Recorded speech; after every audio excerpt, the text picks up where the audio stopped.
Moisés, tem algum comentário aí, Moisés? Tem vários comentários aqui, elogios. Tem um oi da Rosana Moura. A minha aluna, Rosana, né? Influência, inclusive, agora, né? A mãe da Elisa, né? Parabéns pela maternidade, Rosana. Tem aqui Lenildo Catunda. Boa noite, professor. Ele mandou. Meu aluno, lá do Afrânio Lins. Né? Olha aí, os alunos estão em peso aqui. Peso, verdade. Tem professor também aqui, né? Sim. A Rosana ainda falou, esse tem conhecimento, admiro muito. Tem a Alda Oliveira, falando com muita propriedade, filho da terra e profundo conhecedor da nossa história Pintacuia. Parabéns, Carinildo. Uhum. Temos muitos comentários aqui. Professor Elisandro também Magalhães, né? Meu grande irmão e amigo. Ser humano incrível, Elisandro. É verdade. Gosto muito dele. Verdade. Mas sim, professor, vamos falar um pouco sobre essa história, né, que foi tirada um pouquinho do município, né? Vamos comentar um pouquinho sobre essa história antiga, né? Porque, assim, o início, na verdade, né? O início do município, né? De como ele começou. Vamos comentar um pouquinho? Bora, vamos lá. Olha, a gente costuma dividir, que eu considero assim uma divisão europeia, né, eurocêntrica da história, que é dividir a história da humanidade em dois grandes períodos. Sim. Que é a pré-história e a história propriamente dita, Sim. isso a partir do surgimento da escrita. Sim. Isso para mim tem um grande problema, porque a gente acaba anulando todo um vasto período de tempo, muito maior do que a história que nós conhecemos. E isso para mim é silenciar, é ocultar, né, grandes avanços, grande desenvolvimento, né, desse passado, né, que hoje a gente percebe o grande valor dessas populações ancestrais. Né? Se hoje a Amazônia ela se apresenta, né, nós recebemos esse patrimônio, né, da biodiversidade que é a Amazônia, isso nós devemos a essas populações. Sim. Porque, né, foram esses seres humanos que domesticaram essas plantas, né, que espalharam essas sementes, que cultivaram, né, toda essa fauna riquíssima que nós temos hoje. Né? E a forma como eles lidaram com esse ambiente fez com que esse ambiente prosperasse e chegasse para nós da forma como nós temos hoje. Sim. Então, hoje não é mais aceitável, tanto quanto preconceituoso, a gente se referir a essas populações como populações atrasadas, como populações selvagens, como populações, né, como na época foi considerada sem fé, sem rei, né, sem lei. Né? Eles tinham uma organização social que era harmônica com o ambiente. Né? E essa herança nós recebemos. E se a gente parar para pensar, o que nós temos feito hoje com o planeta é algo extremamente prejudicial. Hoje o ser humano eu considero como se fosse o câncer do planeta. Sim. A gente está destruindo o planeta. Né? Então, com esse discurso de progresso, com esse discurso, né, de desenvolvimento, de evolução que nós temos hoje, a gente perdeu e menosprezou tudo aquilo que a gente ganhou de herança desses povos, né, antigos. E Monte Alegre ele tem essa trajetória. O que acontece, Salim? A datação de Monte Alegre, que é 11.200 anos aproximadamente, que foi encontrada nas escavações da Ana Roosevelt, lá na caverna da Pedra Pintada, era algo pouco provável até então. Jamais se chegou a imaginar, se pensar que era possível, né, que Monte Alegre ou a Amazônia, que se tivesse seres humanos ou grandes populações naquele período. Por quê?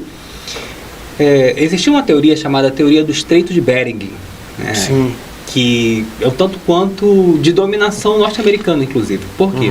Porque nessa teoria eles, né, alegam que as populações que vieram para a América, elas chegaram através do norte, da América do Norte, através do Estreito de Bering, que é o ponto mais próximo entre a América e a Ásia. Então se acreditava que há 12 mil anos atrás, numa era glacial, né, se formou um corredor de gelo e isso se tornou possível a vinda de seres humanos para a América. O que acontece? Quando se descobre que há 12 mil anos já existiam seres humanos na América do Sul, na Amazônia, onde era pouco provável, porque eles acreditavam que não era possível naquele momento. Por conta da cultura que existia na América do Norte. Né?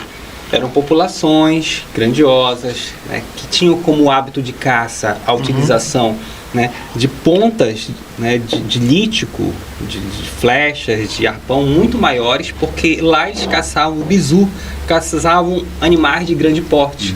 E aqui na Amazônia, até então, naquele momento, acreditava-se que não era possível seres humanos ou grandes populações viverem por conta de não ter a presença desses animais. Sim. E aí, ironicamente, a pesquisa da Roosevelt, ela encontra, né, nos restos humanos, no coprólito humano, né, que é o corpo fossilizado humano, né, restos de fauna fruruíra, araçá, né, jatobá e animais de pequeno porte, mas também animais de grande porte, como o pirarucu. Sim. Isso tudo ali na Caverna da Pedra Pintada. Que ali, o Parque Estadual Monte Alegre, a gente tem um grande privilégio. Você tem uma reunião, né, de um ecossistema que é incrível. Porque você tem, de um lado, entrando ali pelo Irerê, né, você tem área de gramíneas, tem área, né, de savana. Né? Você sabe que ali, né, por conta do Domus Monte Alegre, né, a geologia diz que muito provavelmente era para ter se tornado um vulcão, mas por conta da própria formação geológica de rochas, né, uma espessura muito forte, muito grossa, não houve derramamento. Mas que esse calor, ele ficou preso, ele está ali. Tanto que a gente tem presença de 7 fontes de águas sulfurosas em toda aquela região.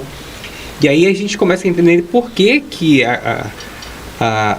aquela paisagem, ela é gramíneas, né, rasteiras, árvores de grande porte, elas não conseguem sobreviver, são árvores, né, geralmente de caule bem... Essa é a região do parque. Exatamente, é um grande anel, Salim, um grande anel.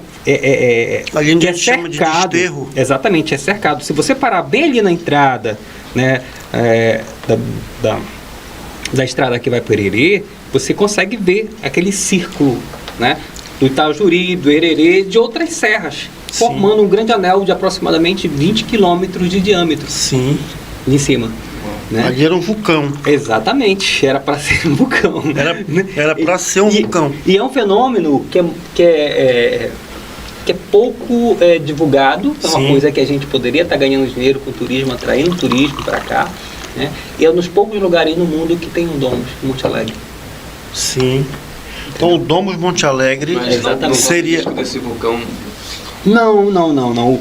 Hoje o que a gente tem é só esse aquecimento, esse calor, professor, que fica no subsolo. O Domus, só para a gente entender, o Domus Monte Alegre é essa formação desse vulcão. Exatamente. Esse é uma formação circular. Sim. Né? Você chega ali e você vai ver que ao redor é um grande anel, né, cercado por montanhas, como se fosse uma cerca. Sim. Né? Sim. Interessante, né? Essa linha é bem interessante da gente conhecer, porque a gente sabe que a movimentação das placas tectônicas desmembrou parte do que era o continente africano e hoje veio para formar o que é a América do Sul. Né? E que nessa movimentação, né, por exemplo, os estudos sobre a Amazônia indicam que o rio Amazonas, que é um rio relativamente jovem, né, tanto que ele está em formação, as águas são barrentas,